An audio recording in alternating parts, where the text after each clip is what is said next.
E a pergunta é, como esses estudantes vão fazer o Enem, que é no mês de outubro? Para responder essas perguntas, dar dicas de estudo, ao meu lado está a professora Zumira Pacheco. Zamira, né, professora Pacheco? Professora, como, na área da senhora, o aluno deve escolher na hora de estudar, para ele não sair prejudicado com a greve?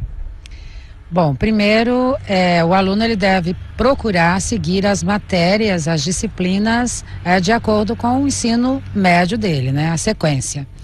Mas não só isso é importante. Há necessidade que ele saiba quais são os conteúdos que o Enem prioriza. E para isso, ele deve visitar via internet, é óbvio, os Enems, né, anteriores, desde 1998 até a atualidade. Porque assim ele pode traçar um perfil de quais os conteúdos são contemplados em cada disciplina pelo Enem. Professor, e quando surge aquela dúvida na hora do estudo? O professor não está do lado. E aí? O que o aluno deve fazer? Bom, o aluno de hoje, século XXI, é muito fácil. Tem um professor maravilhoso, o professor Google, né? Então ele pode acessar e, sabendo de sites importantes, claro, tem que procurar o site que tem a referência ou que tem a referência correta. E com isso o professor pode ajudá-lo, ele pode listar quais os sites importantes que esse aluno poderá buscar no momento da dúvida em que o professor não estiver presente. Estudar sozinho ou em grupo, qual é o melhor? Ambos são importantes, mas é óbvio que o estudar sozinho é de grande valia, porque ele pode estudar no tempo dele, né? Porque na realidade, de acordo com o Isamitiba, a pessoa para estudar, ela tem que saber inclusive o horário da sua produtividade. Não você estudar aleatoriamente.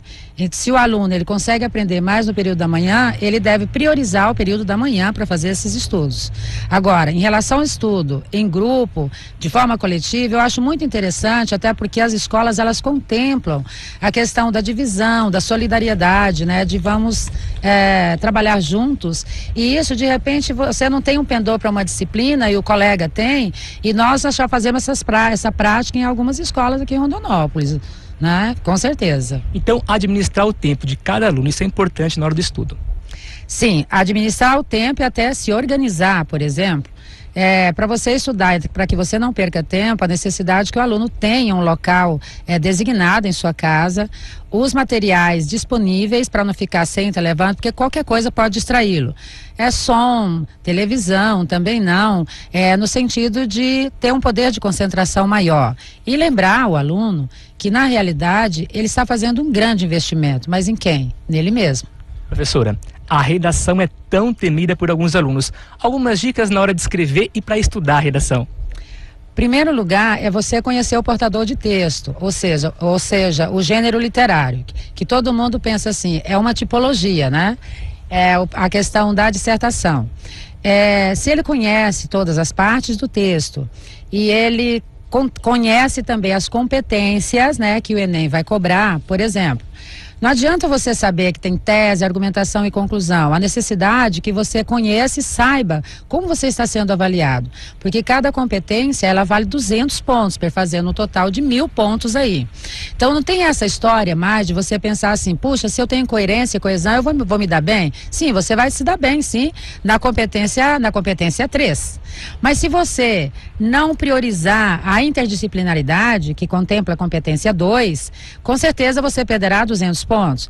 E se você não é muito afeito à língua portuguesa, que aliás eu também sou professora da língua, você vai perder também 200 pontos. E o pior de tudo, que os alunos se esquecem, a competência 5, que é a cara do Enem, né? Que é você trabalhar com uma possível intervenção. Se o problema não der para solucionar, pelo menos você acene para minimizar o problema.